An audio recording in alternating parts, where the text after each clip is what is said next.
Yo, what's up everyone? This is Kitch once again and welcome back on my vlog. Ay mapagpalang araw sa inyong lahat. Tara, let's go! Samahan nyo ako at tara puntahan natin ang isa sa pinagmamalaking lugar.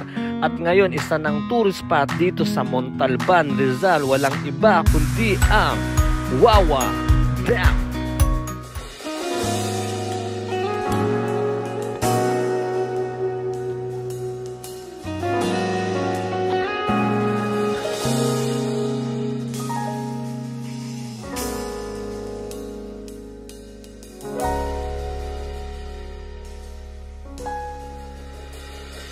Hindi man araw-araw na nakangiti, at ilang beses na rin tayong humihindi. Di na mabilang ang ating mga tampuhan. Away ba't di natin di na namamalayan?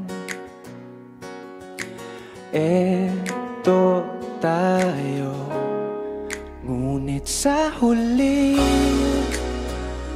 palagi babalik pa rin sa yakap mo. Hanggang sa huli palagi pipiliin kong maging sa'yo.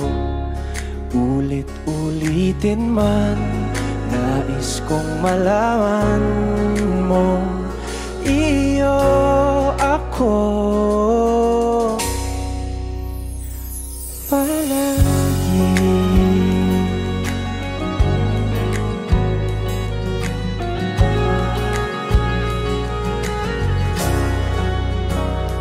Balik tayo sa ating vlog at andito na nga tayo ngayon sa mismong entrance kung saan papunta sa Wawa Dam. Grabe guys, papasok pa lang maa-amaze ka na sa ganda ng paligid, sa ganda ng tanawin. Sobrang solid talaga. Basta Pilipinas, pag sinabing kalikasan talaga naman, mabubusog ang mata mo sa ganda ng paligid. Nagbayad nga pala kami ng 20 pesos per head para sa entrance fee. Hindi na masakit kahit marami kayo, kahit grupo kayo, isama mo pa ang buong tropa, buong pamilya. Sulit na sa ganda ng Wawa Dam para sa 20 pesos na to. Dito nga pala sa Wawa Dam matatagpuan ang isa sa napakalaking falls dito sa Pilipinas, and at the same time maraming spot kung saan pwede kang mag-swimming. For your info lang guys, kailangan matibay ang tuhod mo rito kasi kailangan mong maglakad para lang makarating dito. Around 5 to 10 minutes nga kaming naglakad bago makarating dito sa spot na una namin pinuntahan. Dito pwede ka nang mag-swimming, tanaw ang magagandang tanawin, ngunit sa aking pag-oobserba at sa aking nalaman, meron pa palang isang magandang spot na kung saan ang tawag dito ay Diwalwal. Pero kailangan mong sumakay ng boat. Bukod sa mainit dito at parang hindi ako komportable, kaya dali-dali nag-decide na kami pumunta roon sa Diwalwal. Yo guys, what's up? So ayun, nandito kami ngayon sa Wawa Dam kung saan nag-swimming kami rito. Pero ngayon lilipat kami sa Diwalwal kasi sabi mas maganda raw yung tubig doon. Oops! Hindi nga pala libre ang boat.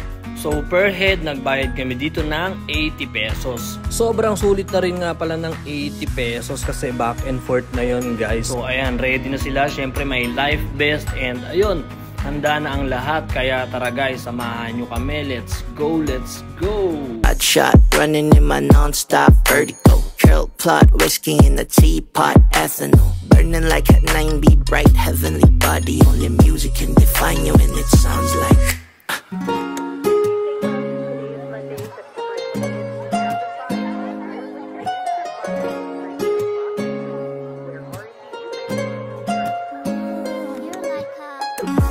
And I'm back after around 5 to 10 minutes. Ayun, nakarating na rin kami rito sa place na tinatawag nilang Diwalwal. And ayun, napakaganda, napakalinis nga ng tubig dito compared dun sa kabila. At medyo malilim kaya ayan, agad-agad nag-swimming na ang aking mga kasama at sobrang aliwalas nga dito. And dun sa kabilang cottage meron pang pa-video okay. Yung cottage nga pala dito ay nagkakahalaga naman ng 200 pesos. Ayun nga pala si Mama, kitang-kita naman ang ngiti sa kanyang mga mukha na siya'y nag-i-enjoy. At ayun nga, nakita ko naman dito si Papa at saka si Hana na nag-swimming. Ayun, mukhang nagpaligsahan ata sila. Palibhasa, mga marunong magsilangoy. Mapapasana all ka na lang talaga. I wonder what genre was in heaven when I got a glimpse fake coming from your lips, babe. Music to my ears, babe. Give this up, it's okay. Know you on my Friday, reasons you get my face. I love every part of you. Can we slow down? You're not torn, one dimension thing. You break and get down my Hey, congrats dude! Mukhang ikaw ata ang nanalo. Anyways guys, ayan, so patapos na kami dito at this time. So inaantay na lang namin yung aming bangka na mag-pick up sa amin. So nag-ready na ang lahat and ayan nga pala yung cottage namin. Kasama ko nga rin pala dyan ang aking mother-in-law and ilan sa aking sisters-in-law. Ayun, maraming salamat nga pala sa lahat ng mga nakasama namin dito ni Mrs. Siyempre sa pamilya ko, sa pamilya ng asawa ko. Ayan, sana nag-enjoy kayong lahat. And ayun guys, pabalik na kami. So standby lang kayo dyan. At this time, ipapakita ko sa inyo kung gaano kaganda yung view kung saan habang kayo ay nakasakay sa bangka, makikita nyo ang napakaganda, napaka-refreshing, nakakawalang pagod na paligid ng Diwalwal. Thank you Lord for this wonderful moment and for keeping us safe. Enjoy guys, enjoy watching.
Thanks so much guys for watching. I hope you enjoyed this video and at this time pauwi na kami niyan. So ayun, makikita nyo naman dito kung ano yung dinaanan namin kanina, kung saan kami naglakad. Ayan, so kailangan mo nga palang umakyat dyan at tumawid sa tulay.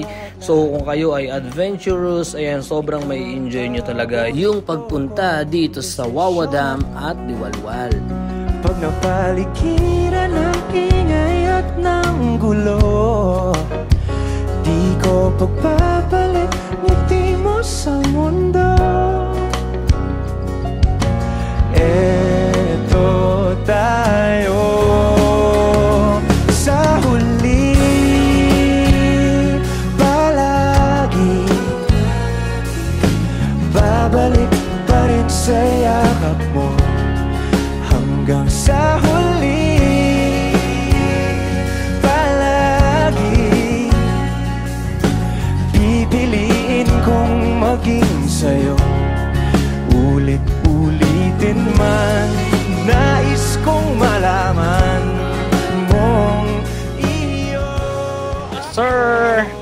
go! Okay na. Uwi na kami. Hello.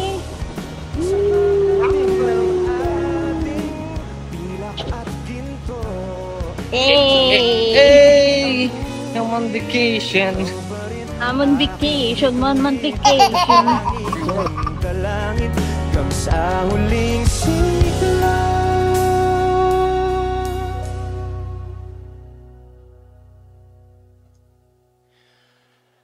Sa huli palagi babalik pa rin sa yakap mo, mahal. Sa huli palagi pipiliin kong maging sa'yo, ulit-ulitin man nais kong malaman. Thanks so much guys. See you on my next vlog. Ayan, ipapakita naman namin sa inyo yung aming pagbalik doon sa mismong Wawa Dam Falls. God bless all!